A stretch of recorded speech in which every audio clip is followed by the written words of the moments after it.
ماه ذی‌حجه است، یک ماه پر مطلب، پر مضمون، ماه عید قربان، عید قدیر، عرفه، مباهله و ولادت برخی از ائمه معصومین علیهم السلام در این ماه و مشرف بر ماه محرم، ماه حسین علیه السلام.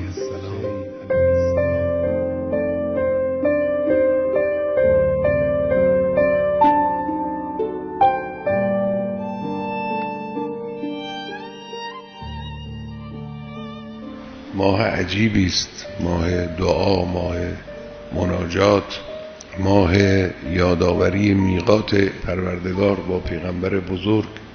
اوج این حرکت تضرع و دعا و توسل هم روز عرفه است که اونجا شاهد گفتگوی امام بزرگوار و شهیدمان با خدای متعال هستیم.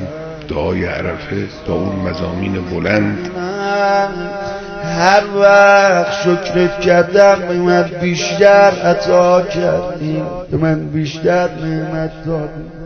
این حرفا رو امام حسین داره میزنه ها. چه حرفای قشنگی میزنه ها، چه آقای خوبی داشتی. فسبحانک یا سبحانک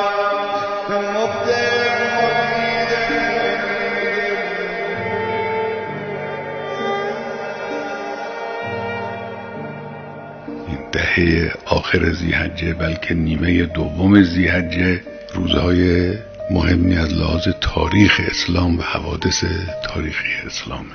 خب در همین نیمه دوم ذی‌حجه روز قدیر رو هم که داریم که عید اکبر و حادثه مهم تاریخ اسلام است. روز 24 بنابر مشهور روز مباهله بود و همچنین روز نزول آیه ولایت بود. انما ولیکم الله و رسوله.